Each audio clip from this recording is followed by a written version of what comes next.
আসসালামু আলাইকুম, স্বাগত জানাচ্ছি চ্যানেল আই সংবাদে। সংবাদকক্ষে আপনাদের সাথে আছি আমি প্রিয়াঙ্কা।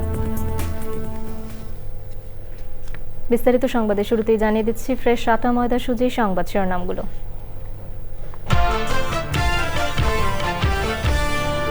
নির্বাচনী সফরে উত্তরবঙ্গে বিএনপি চেয়ারম্যান তারেক রহমান। রাজশাহী মাদ্রাসা মাঠে জনসভার পর বগুড়া ও নওগাঁয় নানা কর্মসূচি। নির্বাচিত হয়ে সরকার গঠন করতে পারলে জনগণের সেবক হতে চান বললেন জামায়াতের আমির। সিন্ডিকেট ও চাঁদাবাজির বিরুদ্ধে হুঁশিয়ারি।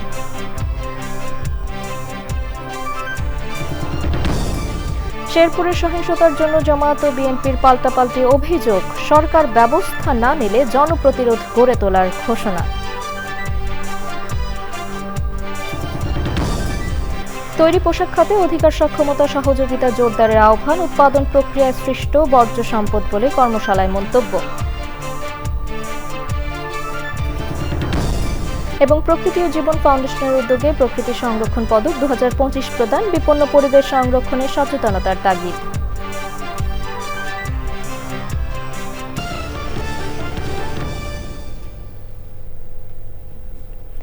সংবাদ শিরোনামগুলো জানাচ্ছিলাম। এখনকার সংবাদ আয়োজন একই সঙ্গে চ্যানেল আইয়ের ইউটিউব চ্যানেল এবং চ্যানেল আইয়ের ওটিটি প্ল্যাটফর্ম আই স্ক্রিনে লাইভ স্ট্রিম হচ্ছে।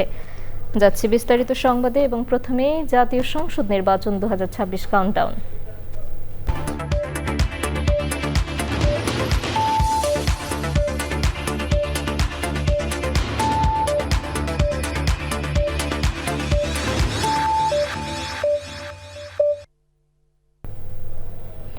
জামায়াত ইসলামীর আমির ডক্টর শফিকুর রহমান বলেছেন, নির্বাচিত হয়ে সরকার গঠন করতে পারলে দেশের মালিক নয় জনগণের সেবক হতে চান তিনি। সকালে জামায়াত ইসলামীর আমির ঢাকা 15 আসনে মিরপুর 10 নম্বরে প্রধান নির্বাচনী কার্যালয় উদ্বোধন করেন। পরে রাজধানীর কারওয়ান বাজারে ঢাকা 12 আসনে নির্বাচনী জনসভায় বলেন, সিন্ডিকেট ও চাঁদাবাজদের বিরুদ্ধে রুখে দাঁড়াতে হবে। এ কাজে আইনশৃঙ্খলা বাহিনীর পাশাপাশি তারাও মাঠে নামবেন বলে ঘোষণা দিয়েছেন। সন্ত্রাস ও দুর্নীতিমুক্ত দেশ গড়তে যুবকদের এগিয়ে আসার আহ্বান জানিয়ে তিনি বলেন, বেকার ভাতা নয়, যুবক যুবতীদের দক্ষ কারিগর হিসেবে গড়ে তোলার পাশাপাশি কর্মক্ষেত্র সহ সব জায়গায় নারীদের নিরাপত্তা নিশ্চিত করা হবে। নির্বাচনে হ্যাঁ ভোট দেওয়ার আহ্বান জানান জামায়াতের আমির।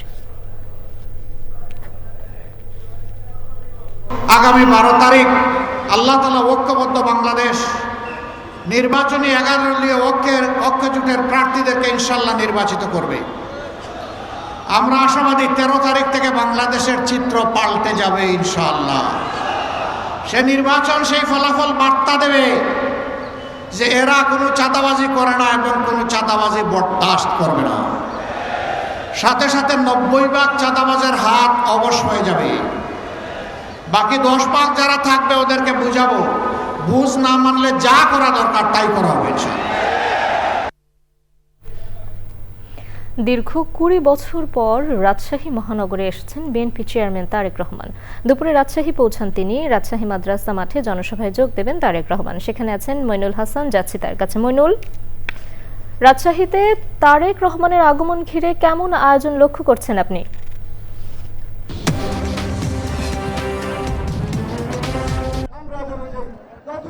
আমি এখন দাঁড়িয়ে আছি রাজশাহীর ঐতিহাসিক সেই মাদ্রাসা মাঠে।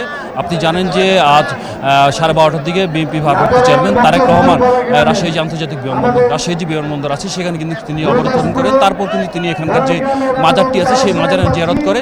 কিছুক্ষণ আগে তিনি মূলত এই রাজশাহীর যে মাদ্রাসার মাঠটি আছে এখানে কিন্তু তিনি উপস্থিত হয়েছেন। দীর্ঘ 22 বছর পর তিনি কিন্তু এই অঞ্চলে উত্তর অঞ্চলে পা দিয়েছেন এবং এখানকার যে মানুষগুলো আছে সেই মানুষগুলো কিন্তু তাকে দেখার জন্য অধীর আগ্রহ অপেক্ষা করছেন সকাল থেকে এবং বিভিন্ন জেলা থেকে মানুষ কিন্তু এখানে আসে। আপনারা দেখছেন যে রাজশাহী, নওগাঁ এবং নাটোর যে অঞ্চলে যে মানুষগুলো আছে, চাপাই অঞ্চলে যে মানুষগুলো আছে, তারা কিন্তু এই পুরো মাঠটি অঞ্চলে এখানে অবস্থান নিয়েছে। সকাল থেকে নেতাকর্মীরা বিভিন্ন ব্যানার ফেস্টুন নিয়ে কিন্তু মূলত এখানে এসেছে, কারণ এক মুহূর্ত তারেক রহমানকে দেখার জন্য। তাদের যেই স্বপ্ন, তারেক রহমান সবসময় লন্ডন থেকে ভার্চুয়ালি বক্তব্য দিতেন এবং 24-এর আন্দোলনে তিনি লন্ডন থেকে ভার্চুয়ালি বক্তব্য দিয়ে কিন্তু সেই 24-এর গণ অভ্যুত্থানে যে নেতাকর্মীদের উৎসাহ উদ্দীপনা দিয়েছেন, সেই উদ্দীপনা কিন্তু তিনি এখন কিন্তু নেতাকর্মীরা তাকে সরাসরি দেখতে পারবেন, সেই অধীর আগ্রহ কিন্তু বিভিন্ন জেলা থেকে এখানে মানুষ এসেছে এবং 13টি সংসদীয় আসনের সদস্য যারা আছে তারা কিন্তু এই মঞ্চে উপস্থিত আছেন এবং তারেক রহমান তাদের হাতে ধানের শীষের প্রতীক তুলে দিবেন এবং নির্বাচনী প্রচারণার জন্য তাদেরকে বার্তা দিবেন এবং তারা যাতে এখানকার এলাকার মানুষ জনগণ যাতে ধানের শীষে ভোট দিয়ে বিএনপিকে জয়লাভ করে সেই প্রতিশ্রুতি তিনি তাকে সাধারণ মানুষকে দিবেন, যাতে সাধারণ মানুষ বিএনপিকে ভোট দিয়ে বিএনপি জয়লাভ করে। এবং সকাল থেকে কিন্তু এখানে মানুষ আমরা দেখতে পাচ্ছি, কারণ প্রচুর মানুষ এখানে অবস্থান করছে। তারেক রহমান কিছুক্ষণ আগে এখানে এসেছে, তিনি কিন্তু হয়তো বা অল্প কিছুক্ষণ পরে এখানে জনসাধারণ মাঝে বক্তব্য দিবে এবং সাধারণ মানুষ তার বক্তব্য শোনার জন্য অধীর আগ্রহ এখানে অবস্থান করছে। আমরা দেখছেন কিন্তু মাঠ কিন্তু পুরো কানায় কানায় ভর্তি, মাঠের চারদিকে কিন্তু অসংখ্য মানুষ দেখতে পাচ্ছি, বিভিন্ন জেলা থেকে মানুষ এখানে অবস্থান করছে এবং এই মঞ্চে কিন্তু 13টি সংসদীয় আসনের সদস্যরা তারা উপস্থিত আছে, বিভিন্ন জায়গা থেকে মানুষ এসে এখানে উপস্থিত হয়েছে এবং আগামী নির্বাচনে পথ চলা কী হতে পারে এবং নির্দেশনা কী হতে পারে সেই বক্তব্য তারেক রহমানের কাছ থেকে তার নেতাকর্মীরা শুনবেন বলে এখানকার সাধারণ মানুষ কিন্তু এখানে উপস্থিত হয়েছে। আর একটি কথা বলতে চাই, সেটি হচ্ছে এখানকার জনসভা শেষ করে কিন্তু তারেক রহমান এখান থেকে নওগাঁ যাবেন, নওগাঁ একটি সমাবেশ করবেন, তারপর কিন্তু উনি এখান থেকে উনি কিন্তু বগুড়ায় এরপর কিন্তু তিনি নওগাঁ থেকে সমাবেশ শেষ করে রাতে তিনি কিন্তু বগুড়া অবস্থান করবে বলে আমরা যতটুকু জানতে পেরেছি। এই ছিল আমার কাছে এখানকার সর্বশেষ তথ্য। আপনাকে আমরা পরবর্তীতে আরও জানবো আপনার কাছে। জামাতে ইসলামের আমির ডক্টর শফিকুর রহমানের সঙ্গে বৈঠক করেছেন ঢাকায় নিযুক্ত মার্কিন রাষ্ট্রদূত ব্রেন্ট টি ক্রিস্টেনসন। বৃহস্পতিবার সকাল 8টায় রাজধানীর বসুন্ধরায় আমিরের রাজনৈতিক কার্যালয়ে আসেন তিনি। আগামী নির্বাচনে ক্ষমতায় যেই আসুক তার সাথেই মার্কিন যুক্তরাষ্ট্র কাজ করবে বলে বৈঠকে জানিয়েছেন রাষ্ট্রদূত। একই সাথে বৈঠকে বাংলাদেশে বিদ্যমান রাজনৈতিক পরিস্থিতি নিয়েও কথা হয়েছে। এরপর বৈঠক করেন ইউরোপীয় ইউনিয়নের রাষ্ট্রদূত। বিস্তারিত জানাচ্ছেন তাফিমুল ইসলাম। বৈঠকের নির্ধারিত সময় সকাল 8টা হলেও 10 মিনিট আগেই রাজধানীর বসুন্ধরায় জামাতে ইসলামের আমিরের রাজনৈতিক কার্যালয়ে আসেন মার্কিন রাষ্ট্রদূত ব্রেন্ট ক্রিস্টেনসেন।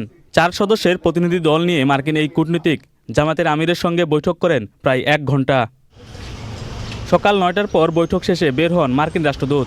এরপর সকাল 9:30টায় আসেন ইউরোপীয় ইউনিয়নের রাষ্ট্রদূত মাইকেল মিলার। প্রায় 30 মিনিট বৈঠক হয় তাদের। জামাতের সাথে বৈঠক শেষে সাংবাদিকদের মুখোমুখি জামাতে ইসলামের সহকারী সেক্রেটারি জেনারেল।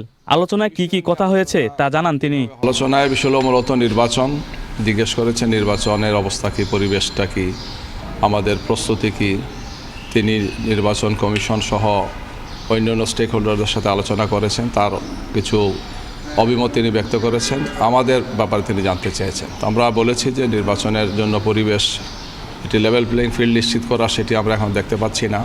এছাড়াও বাংলাদেশের সংস্কারের যে বিষয়গুলো তারা জানতে চেয়েছেন, সামনে যে নির্বাচনের পাশাপাশি গণভোট যেটি হবে সে বিষয়ে আমাদের অবস্থানটা জানতে চেয়েছেন।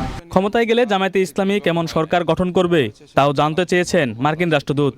আমরা সরকারে আসলে আমরা যে বলেছি যে সবাইকে নিয়ে আমরা ইনক্লুসিভ সরকার গঠন করব, সে বিষয় তারা বুঝতে চেয়েছেন যেটা আসলে কি। পরবর্তীতে সরকার কি হতে পারে এই সমস্ত বিষয় নিয়ে কথা বলেছেন এবং যারাই আসুক না কেন তাদের সাথে তারা কাজ করতে চান। এহসানুল মাহবুব জুবাইর বলেন, ইউরোপীয় ইউনিয়নের রাষ্ট্রদূত মাইকেল মিলারও সাম্প্রতিক বিভিন্ন বিষয় নিয়ে জামায়াতে ইসলামের কাছে জানতে চেয়েছেন। বৈঠক শেষে রাজধানীর মিরপুর 10 নম্বরে ডিজিটাল ক্যাম্পেইনের জন্য মাল্টিমিডিয়া বাস উদ্বোধন করেন জামায়াতের আমির। তাফিমুল ইসলাম, চ্যানেল আই, ঢাকা। শেরপুরের ঘটনায় পুলিশসহ পুরো প্রশাসনের ভূমিকা প্রশ্নবিদ্ধ করেছে বলে জানিয়েছে জামায়াতে ইসলামের সরকারি সেক্রেটারি জেনারেল এহসানুল মাহবুব জুবায়ের।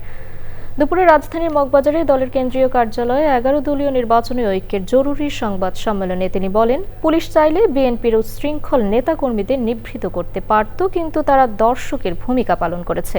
প্রশাসনের এ ধরনের একপাক্ষিক আচরণের তীব্র নিন্দা জানান তিনি। সরকার ও নির্বাচন কমিশন এ বিষয়ে ব্যবস্থা না নিলে জনগণকে সাথে নিয়ে প্রতিরোধ গড়ে তোলার ঘোষণা দেয়া হয়। অন্যদিকে জামাত নেতাদের অসহযোগিতায় শেরপুরের সংঘাতের সূত্রপাত ঘটেছে বলে দাবি করেছে বিএনপি। সকালে বিএনপি নির্বাচন পরিচালনা কমিটির মুখপাত্র মাহাদি আমিন বলেন, শেরপুরে এই সংঘর্ষে হত্যা ঘটনা একেবারেই অনাকাঙ্ক্ষিত ও অপ্রত্যাশিত। শেরপুরের ঘটনাকে কেন্দ্র করে ঢাকায় বিএনপি শীর্ষ নেতৃত্বকে জড়িয়ে উদ্দেশ্য প্রণোদিতভাবে বিশৃঙ্খলা তৈরির চেষ্টা হচ্ছে বলেও অভিযোগ করেন তিনি।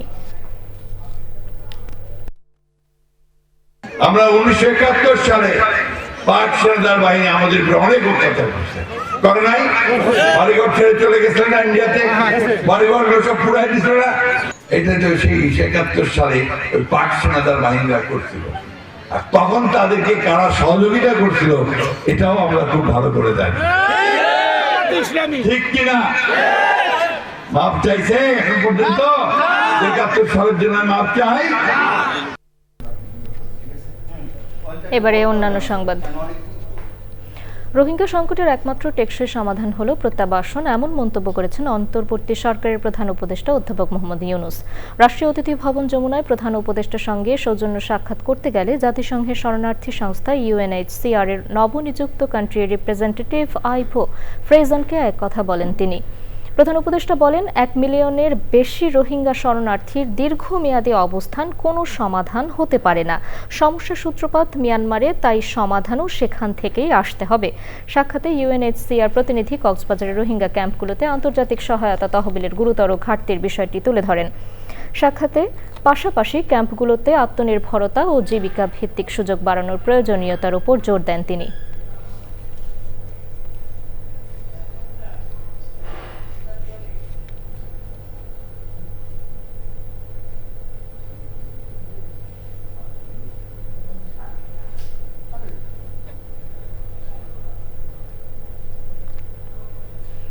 বাংলাদেশের পোশাক শিল্পের বর্জ্য বা ঝুট এখন আর বর্জ্য নয়, বরং এটি একটি সম্পদ। রাজধানীতে জাতীয় পরামর্শ কর্মশালায় উঠে আসে RMG খাতের অধিকার, সক্ষমতা এবং সহযোগিতা জোরদারের বার্তা। বর্তমান বৈশ্বিক বাস্তবতায় যথাযথ প্রক্রিয়ায় এই খাতকে প্রাতিষ্ঠানিক রূপ দেয়া গেলে অর্থনীতিতে কার্যকর গতি আসবে বলে মনে করেন প্রকৃতিবন্ধু বীর মুক্তিযোদ্ধা মুকিত মজুমদার বাবু। বিস্তারিত মোশাহিদ রনির রিপোর্টে। বাংলাদেশের অর্থনীতির প্রধান চালিকা শক্তি তৈরি পোশাক শিল্প বা RMG খাত। এই শিল্পের প্রসারের সাথে সাথে এর উচ্ছিষ্ট বা বর্জ্য, যা স্থানীয়ভাবে ঝুট নামে পরিচিত, একটি বিশাল অর্থনৈতিক সম্ভাবনার দ্বার উন্মোচন করেছে। এক সময়ের আবর্জনা বর্তমান প্রেক্ষাপটে দেশের জন্য যেমন একটি সমান্তরাল অর্থনীতি, তেমনি বৈশ্বিক বাস্তবতায় তা বৃত্তাকার অর্থনীতির অন্যতম প্রধান কাঁচামাল হয়ে দাঁড়িয়েছে। রাজধানীর একটি রেস্তোরাঁয় আয়োজিত জাতীয় পরামর্শ কর্মশালায় উঠে আসে এই খাতের ইতিবৃত্ত। ব্যবসার সাথে জড়িত শ্রমিকরা, তাদের কি অবস্থা আছে সেটা সম্পর্কে আমাদের তেমন কোনো ধারণা ছিল না, বা তারা তেমন কোনো আলোচনার মধ্যেই ছিল না। যেহেতু এটা ইনফর্মাল, সো খুবই নর্মাল যে এদের কোনো রকম কোনো ফর্মাল কন্ট্রাক্ট, কোনো রকম কোনো আইডি কার্ড বা কোনো ডকুমেন্টেশন ওদের নাই। এদের জীবনযাপনের জায়গাগুলায় এদের অর্থনৈতিক এবং সোশ্যাল ভ্যালুস এবং রাইটসের জায়গাটা কীভাবে আমরা উন্নয়ন করতে পারি, আমরা সবাই মিলে এই কাজগুলো করি। আমরা একটা সাপ্লাই চেইন অ্যানালাইসিস করতে লাগবে উইথ পলিটিক্যাল ইকোনমি অ্যানালাইসিস। এই খাতকে প্রাতিষ্ঠানিক রূপ দেওয়ার পাশাপাশি শ্রমিকদের জন্য নিরাপদ কর্মপরিবেশ নিশ্চিত করা গেলে তৈরি পোশাক শিল্পের পাশাপাশি এই খাত বাংলাদেশের দ্বিতীয় বৃহত্তম রপ্তানি আয়ের উৎস হওয়ার সক্ষমতা রাখে বলে মনে করেন বিশেষজ্ঞরা। এই ডায়ালগটা কন্টিনিউ করবে, এই এঙ্গেজমেন্টটা কন্টিনিউ থাকবে এবং আগামী দিনে আমরা ওভারঅল ফ্যাশন ইন্ডাস্ট্রিতে যে এই যে অবহেলিত পার্টটা, পার্টটা, সেটা কীভাবে রিকানেক্ট করা যায় এবং কানেকশনটা কীভাবে স্মুথ, হেলদি এবং ডিসেন্ট করা যায়, সেই জন্য সবার অংশগ্রহণ, সবার সক্রিয় সহযোগিতা কামনা করি। আমাদের দেশে তো সমস্যা শেষ নাই, সমস্যায় আমরা জর্জরিত সব কিছুতেই। আমরা যদি প্রকৃতি পরিবেশের কথা বলি, সেখানে যেমন নানা সমস্যা আছে, যেটা নিয়ে আমি কাজ করি। পাশাপাশি এই যে নানা ইন্ডাস্ট্রি বলি এবং ইন্ডাস্ট্রিয়াল পলিউশন বলি, চাইল্ড লেবার বলি অথবা নর্মাল লেবার বলি, অস্বাস্থ্যকর অবস্থা এবং আমরা যেইভাবে আমাদের লেবারদের হ্যান্ডেল করি, সেটাও কিন্তু কোনো অবস্থাতে অ্যাকসেপ্টেবল না। যদি প্রপার স্যালারি না দেই, প্রপার যদি ওয়েজেস না দেই এবং প্রপারলি ওদের আমরা ট্রিট না করি, ওদের স্বাস্থ্যের দিকে খেয়াল না রাখি, আলটিমেটলি কিন্তু লেবাররা যেমন সাফার করবে, পাশাপাশি কিন্তু প্রোডাকশনও কিন্তু কমে যাবে। ওদের জন্য ফ্যাসিলিটিগুলো বাড়ানো, সরকার যেমন এগিয়ে আসা দরকার, আমাদেরও এগিয়ে আসা দরকার। এবং আমরা যখনই এক হব, তখনই কিন্তু আমরা যেমন এই দেশটাকে ভালো রাখতে পারবো, মানুষজনকে ভালো রাখতে পারবো, আমাদের যে আশেপাশে যা আছে সেগুলোকেও ভালো রাখতে পারবো। আসলে আমরা কথা বলছি আজকে, এই কথা কিন্তু বলছি ভালোর জন্য, সুতরাং এই ভালোটা যেন আমরা সবাই মিলে এগিয়ে নিয়ে যেতে পারি। বিশ্লেষকরা বলছেন, ন্যায্য শ্রমিক অধিকার নিশ্চিতের পাশাপাশি ঝুটকে কেন্দ্র করে একটি সুশৃঙ্খল ইকোসিস্টেম গড়ে তোলায় এখন সময়ের দাবি। Moshahid Roni, Channel I, Dhaka. প্রতি বছরের ধারাবাহিকতায় এবারও দেশে প্রকৃতি ও জীববৈচিত্র্য সংরক্ষণে বিশেষ অবদান রাখায় প্রকৃতি সংরক্ষণ পদক 2025 প্রদান করেছে প্রকৃতি ও জীবন ফাউন্ডেশন। চ্যানেল আইয়ে এ জমকালো আয়োজনে অংশ নেন পরিবেশপ্রেমী ও বিশিষ্টজন সহ নীতি নির্ধারকরা।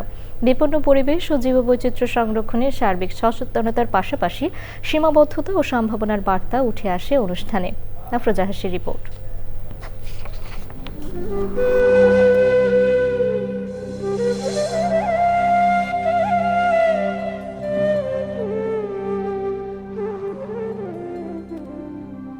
প্রকৃতি ও জীবন ফাউন্ডেশনের 17 বছরে পদার্পণ ও 14তম প্রকৃতি সংরক্ষণ পদক প্রদান উপলক্ষে চ্যানেল আইয়ের চেতনা চত্বরে বর্ণিল আয়োজন।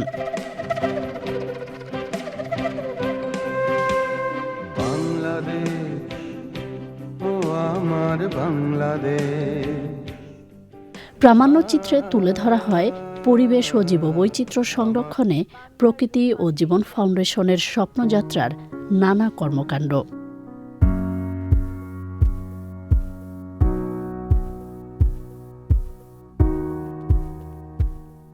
পরিবেশ ও জীববৈচিত্র্য সংরক্ষণে সার্বিক সচেতনতার তাগিদ দেন প্রকৃতিবন্ধু বীর মুক্তিযোদ্ধা মুকিত মজুমদার বাবু।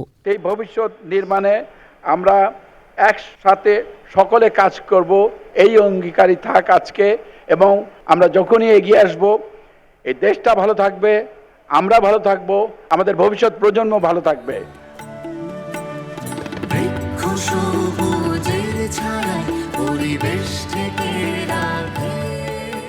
অনুষ্ঠানে প্রকৃতি ও জীবন ফাউন্ডেশনের নতুন সংযোজন পিওজে মিউজিক ক্লাবের নতুন গান, বৃক্ষমায়ার প্রিমিয়ারের পাশাপাশি মনোমুগ্ধকর সাংস্কৃতিক আয়োজন উপভোগ করেন অতিথিরা।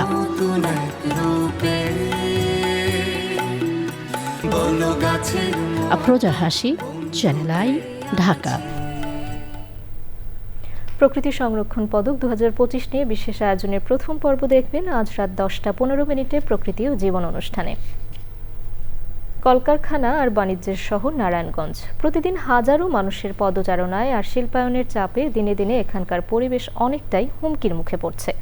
তবে এই সংকটের মাঝেও আশা জাগাচ্ছেন ছাদ কৃষি উদ্যোক্তারা। বিস্তারিত জানাচ্ছেন শাইক সিরাজ।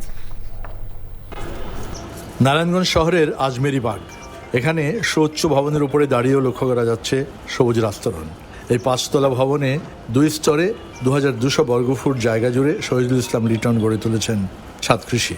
আমি স্যার চ্যানেল আইতে স্যার আপনার অনেক ভিডিও দেখে কৃষির বিভিন্ন খুঁটিনাটি বিষয় সম্পর্কে স্যার অবগত হয়েছে। বিশেষ করে ন্যাচারাল ফলগুলা খাওয়ার যে আপনি যে স্যার যে উৎসাহ দিচ্ছেন স্যার, এই উৎসাহগুলোর আমরা উৎসাহিত হয়ে স্যার এই কৃষি কাজগুলো করতেছি।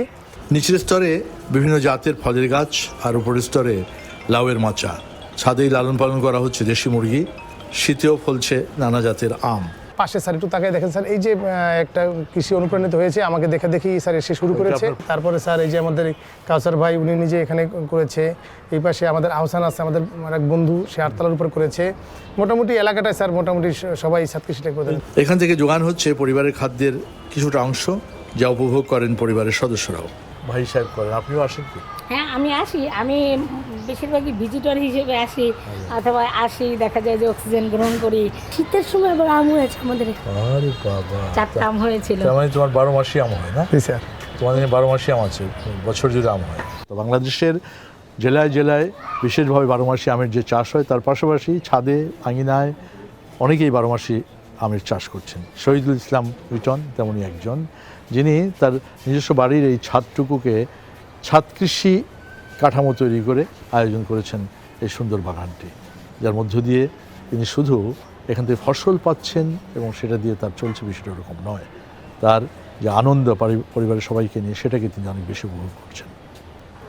নারায়ণগঞ্জের আজমেরি বাগের শহীদুল ইসলাম লিটনের ছাদ কৃষি থেকে শাইক সিরাজ, চ্যানেল আই। দর্শক, রাজশাহীতে মাদ্রাসা মাঠে বক্তৃতা করছেন তারেক রহমান। আমরা সরাসরি সেখানে যাচ্ছি। শীতের সময় গিয়েছিলাম বিভিন্ন উপজেলায় গিয়েছিলাম কম্বল পৌঁছে দিতে। শীতের সময় গিয়েছিলাম গরমের সময় গিয়েছিলাম কম্বল মা বোন দুস্থ মা বোন নারী যারা ছিলেন গরমের সময় গিয়েছিলাম মা বোন দুস্থ ছাগল নারী যারা বিতরণ করার জন্য কাজেই ছাগল এগুলো বিতরণ করার জন্য একটি আত্মার সম্পর্ক রয়ে গেছে এই রাজশাহীর মানুষের সাথে একটি আত্মার সম্পর্ক রয়ে গেছে প্রিয় ভাই বোনেরা মানুষের সাথে আজ এটি নির্বাচনী জনসভা প্রিয় ভাই বোনেরা এখন আজ এটি নির্বাচনী জনসভা দাঁড়াও ভাই কথা শুনতে হবে তুমি স্লোগান দিলে নির্বাচনী না শুনলে তুমি দাঁড়াও ভাই কথা শুনতে হবে তুমি স্লোগান দিলে আমার কথা শুনে গিয়ে তুমি এলাকার মানুষকে বলতে হবে কাজে কথা শুনতে হবে বললাম এটা শুনে গিয়ে এলাকার মানুষকে বলতে হবে কাজে কথা শুনতে হবে নির্বাচনী জনসভা নির্বাচনী জনসভায় কি এটা নির্বাচনী জনসভা নির্বাচনী জনসভায় কি হয়ে থাকে আরেক দল সম্পর্কে নির্বাচনী জনসভায় বলে থাকে এক দল আরেক দল আজকের এই নির্বাচনী সভাটা আমরা ভিন্নভাবে করতে চাই আজকের এই নির্বাচনী সভাটা যখনই অন্য জেলার মানুষ রাজশাহী নিয়ে কথা বলে তখনই দুটো বিষয় তাদের চোখের সামনে ভেসে ওঠে প্রথমে কোন জিনিসটা ভেসে ওঠে বলেন তো কোন জিনিসটা প্রথমে রাজশাহী বললেই কোনটা বোঝায় পদ্মা নদী পদ্মা এখন কিন্তু দুঃখজনক ব্যাপার হচ্ছে এই যে পদ্মাই বলেন তিস্তাই বলেন ব্রহ্মপুত্রই বলেন যেই নদী বলেন পানি আছে কোনো পানি নাই পদ্মার সাথে যে খালগুলো সেগুলোতে কোনো পানি আছে কোনো পানি নাই এরপরে আসেন রাজশাহী বললে কি বোঝায় শিক্ষা নগরী তাই তো শিক্ষা নগরী বোঝায় এই নগরীতে বহু শিক্ষিত উচ্চ শিক্ষিত মানুষ আছেন কিন্তু তাদের মধ্যে বহু মানুষ আজকে কর্মসংস্থানের অভাবে ঘরে বসে আছে যে ঠিক এখানে আইটি পার্ক করেছে কিন্তু কোনো কাজ হয় না আইটি পার্কে হয় কোনো কাজ হয় না তো এখন এই বিষয়গুলো তো আমাদেরকে নজর দিতে হবে তাই না আমাদের নদীতে পানি দরকার কেন পানি দরকার এই রাজশাহী সহ এই বিভাগটা এই বিভাগে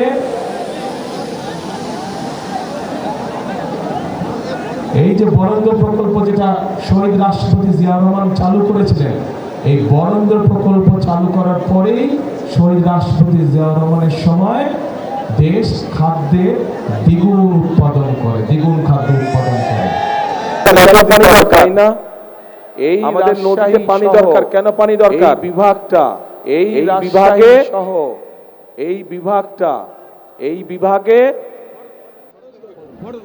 এই যে বরেন্দ্র প্রকল্প যেটা শহীদ রাষ্ট্রপতি জিয়া রহমান চালু করেছিলেন এই বরেন্দ্র প্রকল্প চালু করার পরেই শহীদ রাষ্ট্রপতি জিয়া রহমানের সময় দেশ খাদ্যে দ্বিগুণ খাদ্য উৎপাদন করে এখন সেই বরেন্দ্র প্রকল্প প্রায় আজ বন্ধ অবস্থা তাই তো নাকি আচ্ছা আমি তো ভাই বহু বছর পরে আসছি আমি কিছু জিজ্ঞেস করলে বলতে হবে তো আমাকে নাহলে আমি জানবো কেমন করে আচ্ছা এই বরেন্দ্র প্রকল্প দেশনেত্রী খালেদা জিয়ার সময় শহীদ জিয়া যেটা রেখে গিয়েছিলেন দেশনেত্রী খালেদা জিয়ার সময় এটিকে আরও বড় করা হয়েছিল এবং পরবর্তীতে বিশাল একটি প্রজেক্ট আকার ধারণ করেছিল শুধু যে খাল শুধু যে রাস্তা তা না এটাতে বননও ছিল বনের ব্যবস্থা ছিল ছোট বনের ব্যবস্থাও করা হয়েছিল কিন্তু বিগত 16 বছর আমরা দেখেছি যে এটাতে কোনো কাজও নেই স্বায়ত্তশাসিত প্রতিষ্ঠানের মধ্যে এই বরেন্দ্র প্রকল্প সবচেয়ে বড় প্রকল্প ছিল যাদের নিজস্ব বাজেট ছিল প্রায় 1000 কোটি টাকা কিন্তু সেই বরেন্দ্র প্রকল্পকে ধামাচাপা রেখে দেওয়া হয়েছে প্রিয় ভাই বোনেরা আমরা এই বরেন্দ্র প্রকল্পকে চালু করতে চাই সঠিকভাবে আবার এই এলাকার খালগুলোকে আমরা খনন করতে চাই পদ্মা নদীকে আমরা খনন করতে চাই আরেকটি কাজ করতে চাই যদি আপনাদের সমর্থন থাকে আরেকটি কাজ করতে চাই ধানের শীষ সরকার গঠন করলে ইনশাল্লাহ আমরা পদ্মা ব্যারেজ নির্মাণের কাজে হাত দিতে চাই পদ্মা ব্যারেজ যদি ইনশাল্লাহ আমরা তৈরি করতে পারি এলাকার মানুষের পুরাই এলাকার মানুষের উপকার হবে রাজশাহী শহর নাটোর চাঁপাইনবাবগঞ্জ সবাই ইনশাল্লাহ আমরা পদ্মা ব্যারাজের কাজে হাত দিব এখন আসেন প্রিয় ভাই বোনেরা এইগুলো হচ্ছে কতগুলো হচ্ছে পুরনো পরিকল্পনা যেগুলোকে আমরা নতুন করে চালু করব শহীদ জিয়া সেই খাল খনন কর্মসূচি সাথে আমরা পদ্মা ব্যারাজের কাজে ইনশাল্লাহ হাত দেব যত দ্রুত সম্ভব কিন্তু তার জন্য আপনাদের সহ এই পুরো অঞ্চলের উত্তরাঞ্চলের প্রত্যেকটি মানুষকে ধানে শীষকে জয়যুক্ত করতে হবে। কারণ এই বরেন্দ্রর প্রকল্পের সুবিধা রাজশাহী থেকে শুরু করে সেই ঠাকুরগাঁ পঞ্চগড় পর্যন্ত কৃষকরা সুবিধা পেয়ে থাকে, পায় না, সেই পর্যন্ত চলে গিয়েছে এটার প্রকল্পের সুযোগ সুবিধা। কাজেই সেটি পদ্মা ব্যারেজই হোক, প্রকল্প চালুই হোক না কেন, এটার সুবিধা সকল মানুষ পাবে, কৃষক পাবে, কিষাণ বোন পাবে, সাধারণ মানুষ পাবে। কারণ উৎপাদন যখন বাড়বে স্বাভাবিকভাবে নিত্য প্রয়োজনীয় জিনিসের দাম কমবে। কিন্তু একই সাথে আমাদের কৃষকরা উৎপাদিত পণ্য কিভাবে রাখতে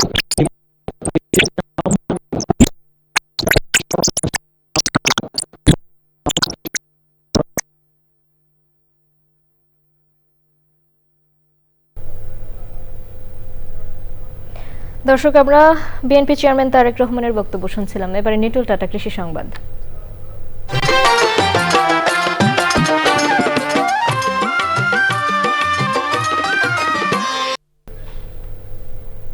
হবিগঞ্জে গ্রাম বাংলার ঐতিহ্যবাহী পলো বাইচ উৎসব হয়েছে।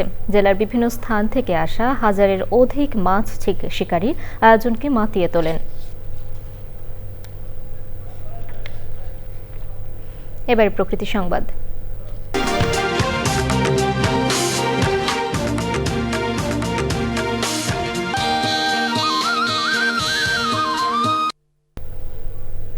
চুয়াডাঙ্গার প্রত্যন্ত গ্রাম রামনগরের নোয়াখালী রোজ অ্যান্ড গার্ডেনে সৌন্দর্য ছড়াচ্ছে বাহারি ফুল। প্রাকৃতিক মনোরম পরিবেশ আর ফুলের চোখ জোড়ানো সৌন্দর্য আকৃষ্ট করছে প্রকৃতিপ্রেমীদের।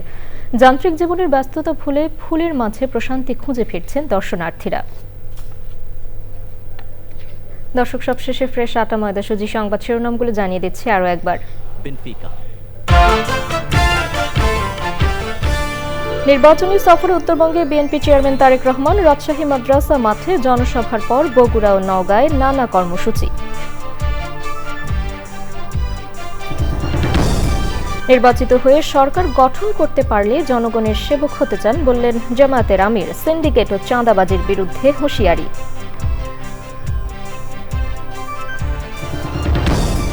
শেরপুরের সহিংসতার জন্য জামায়াত ও বিএনপির পাল্টাপাল্টি অভিযোগ। সরকার ব্যবস্থা না নিলে জনপ্রতিরোধ গড়ে তোলার ঘোষণা।